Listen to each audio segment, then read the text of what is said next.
everyone, how you doing today? It's me, David, Jersey Boy Music, coming to you from the Beatles Corner. So we are collecting the Beatles 101, and in my ongoing little mini-series of the Beatles compilation albums, it's weird, I'm kind of steering. I started out with the post-breakup stuff that was standardized around the world, and then worked on a couple of German issued ones, but now I'm kind of back to the post-breakup stuff, but this one is specific to a certain country.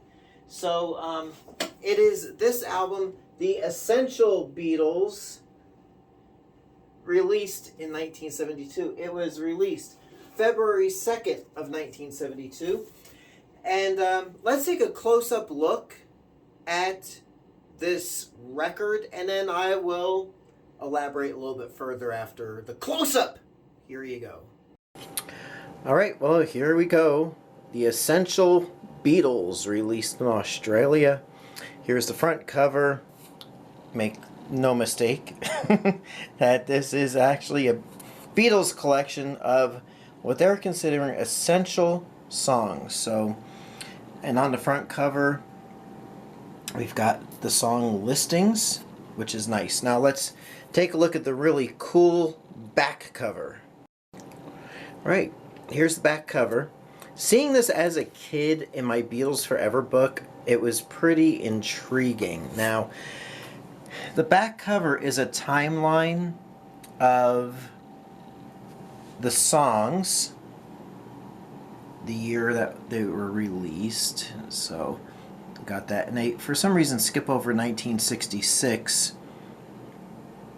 Of course, there is nothing released in on this album that was from 1966, but still cool. It shows the, we'll say, progression of each of the individual Beatles between 1962 and 1970.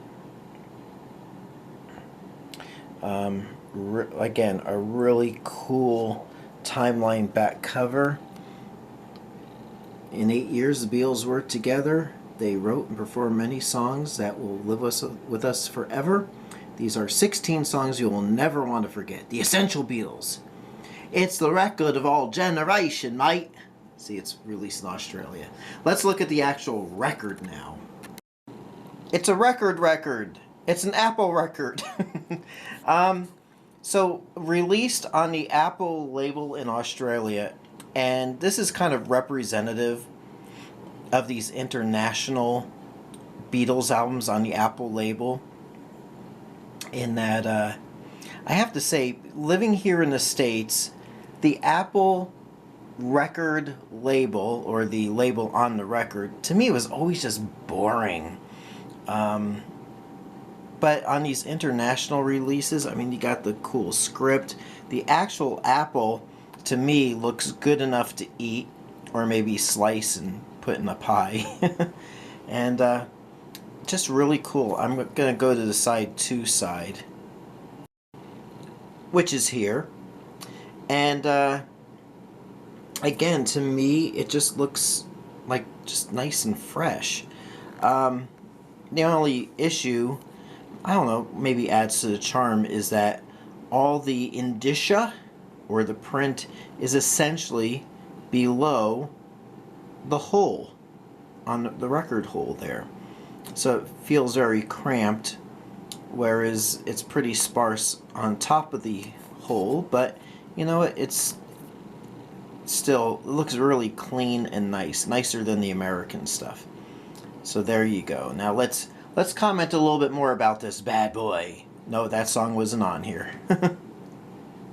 So there you are. Ow. The Essential. I've been doing some work, and the arthritis is starting to kick in. So, you know, hey. Anywho, there you go. And little info on this. Again, like I mentioned, released February 2nd of 1972 in Australia. I'm sure New Zealand got it as well, because they're kind of like together. All the songs are in true stereo except for 3: Love Me Do, P.S. I Love You, which is kind of obvious because no true stereo masters exist for those songs. And Baby You're a Rich Man is also in fake stereo, probably taken from and cleaned up from the American Magical Mystery Tour album. I don't know, I can't tell the difference, but it sounds really good. The songs sound really good. These, especially even the fake stereo ones, clean, bright, crisp, really nice. Long Tall Sally and with Long Tall Sally, from what I understand, the channels are flipped, stereo channels are flipped. Penny Lane runs slower than normal. It actually sounds more like Paul's normal singing voice. It sounds like it's in the correct key. However, I didn't really notice it, but apparently there is a little warble. Take the word marble and put a W instead of an M. Warble. And it runs a little slow. But it is in true stereo. To me, to my ears, it sounds pretty good. And from what I understand, all the songs were top 3 Australian charted songs from singles and EPs, which is interesting because you've got songs like, I'll just run through them. Love Me Do, All My Lovin', Boys, and P.S. I Love You. Honey Don't, which is off Beatles for Sale, or here in the States, Beatles 65.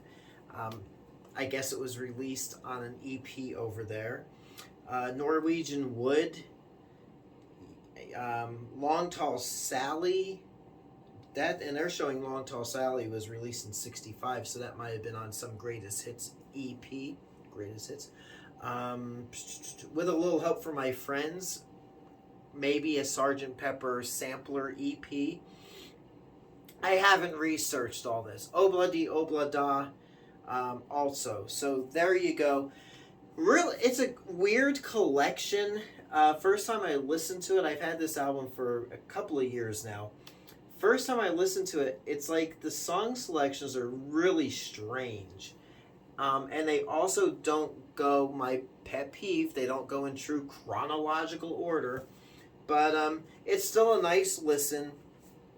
And if you collect the international compilations, which is cool to do in my opinion, then this is a no-brainer to pick it up. And you can pick it up cheap enough on eBay. Apparently it was in print for 20 years. And the 1962 to 1970 Red and Blue albums came out a year after this. So probably folks in the Australian area down under probably picked the Blue and Red albums over this anyway. So plentiful. This is in actually perfect, beautiful condition. Kind of lucked out on that. So there you go. Just a few things about the Essential Beatles album from Australia. And until next time, it's me, David, coming to you from the Beatles Corner. If you're looking for records to play on your record players, check me out at jerseyboymusic.net. That takes you to my eBay store, and I might have something on there that would be of interest to you.